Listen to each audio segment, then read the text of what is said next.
তোমার কিস্তি দিতে কি সমস্যা? ভাবিলাম গরিব মানুষ, থানা পুলিশ করবো না, তা আমার হাতে আর কিছু করার নেই। আমি বহুত বাঁচানোর চেষ্টা করেছি।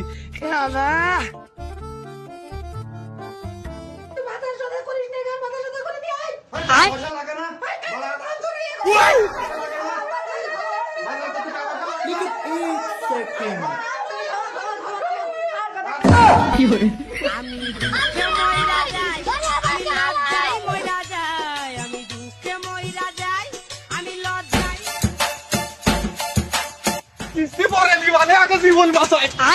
আল্লাহ আল্লাহ রে, ওরে আর বাপটা মরে গেছে রে, আল্লাহ আমার বাপটা মরে গেছে রে, আল্লাহ আল্লাহ রে, আমার বাপটা মরে গেছে রে।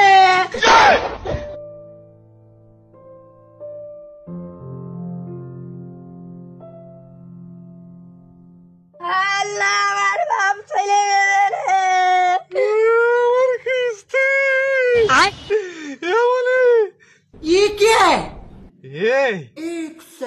তোর বাপ মরে গেছে, বাইসে গেছে। তোর বাপের মনে কর মরে যাওয়ার সাথে সাথে কিস্তি শোধ হয়ে গেছে। মনে কর অফিসে তো কিস্তি মাফ করে দিয়েছে। তোর বাপের আর কিস্তি দেওয়া লাগতেছে না, আর আমারও এই বাড়ি আসা লাগতেছে না কিস্তি নিতে বারবার।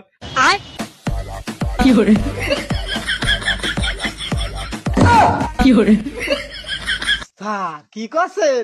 কিস্তি কি সত্যি মাফ হয়ে গেছে?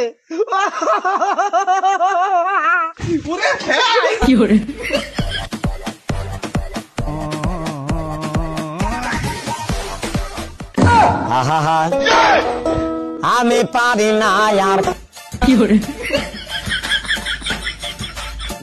নাটকবাজ, এ কি নাটকবাজ ফ্যামিলি? এ সেমরাই তুই ওইটুকানি মানুষ, তুই বাপের সাথে তাল দিচ্ছিস। তুইও তো বিরাট যাস রে।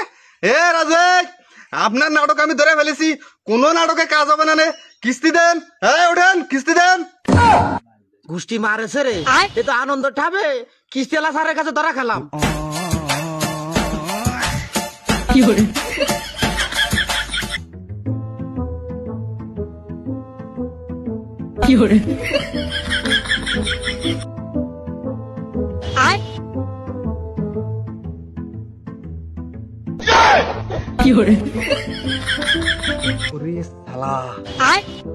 জুবি না?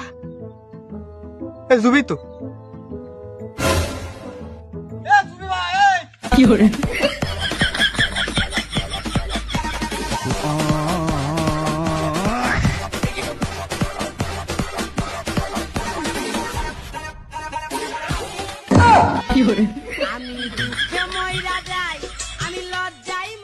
মানে কি কব ভাই?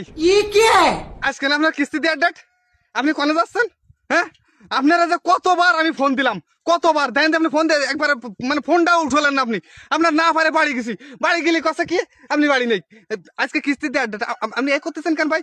টাকা নেওয়ার সময় তো খুব হাতে ভাই ধরলেন, ভাই দেন, ভাই দেন। আমি টাকা শোধ করে দিবানে, আমি ওরম সাল না, আমি সিটার না, বাটপার না, আপনি পুরো সাধু সুফি। স্যার সেকেন্ড কি আপনারা কইলাম না যে আপনার কিস্তিটা আমি প্রথম দানেই দিয়ে দেবো?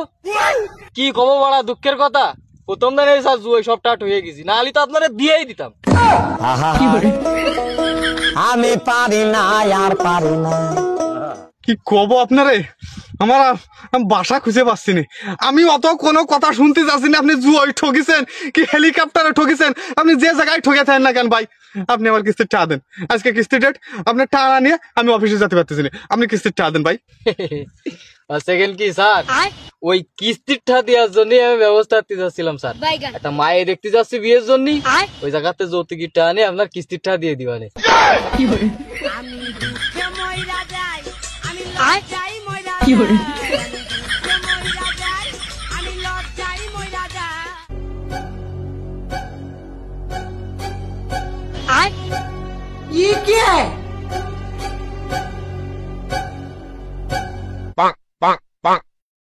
পায়খানা পরিষ্কার করবে, পায়খানা পরিষ্কার।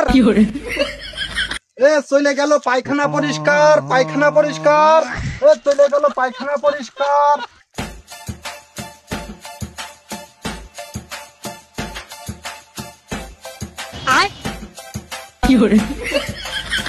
কিরাম আলো কিস্তি এলা আজকে দাবড়ালো না কেন? কি আইছে ভাই, না মন খারাপের বসে রয়েছেন? কোনো সমস্যা? না এমনি। তা আপনার এই অবস্থা কেন ভাই? হাতে বালতি কি আপনার? ভাই আমি তো মূলত টাকার ব্যবসা করতাম।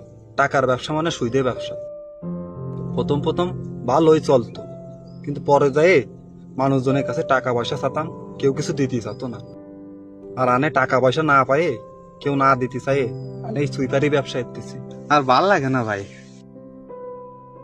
মনে করেন সদস্যর বাড়ি গেলে কিস্তি দিতে চায় না, কিস্তি নেওয়ার আগে ভাই ভাই করে, কিস্তি নিয়ে আয় গেলে দুঃসাই করে। এদিকে সদস্য পলাই বেড়ায় আমারে দেয়, কেউ মরার নাটক করে। আর ম্যানেজার অফিসে গেলে ম্যানেজার গালিগালাজ করে ভাই, বিশ্রী ভাবে গালিগালাজ করে ভাই। মা বাপ তুলে মাঝে মাঝে গালিগালাজ করে। মনটা চায় যে চাকরিটা ছেড়েতে চলে আসে ওই মুহূর্তে। পারি না ভাই, কি করবো কোন? পরিবারের ফ্যামিলি আছে তো, আমাকে অবস্থা বেশি ভালো না বাড়ির, যে চাকরি বাকরি ছেড়ে দিয়ে চাষবাস করবো সেরকম অবস্থাও নেই ভাই। পরিবার আমার মুখের দিকে তাকায় থাকে ভাই, যে মাস শেষে করে টাকা দেবো তাই তো রাত বলবে। সারাদিন কুত্তার মতো এই বাড়ি দৌড়ে বেড়াই, ভাল লাগতেছে না ভাই। আর কবে যে জীবনে তো মুক্তি পাবো ভাই? বুঝতে পারছি ভাই, টাকা পয়সা আপনারা ওরা কেউ দেবে না। আমার কাছে একটা বুদ্ধি আছে, বুদ্ধিটা শোনেন।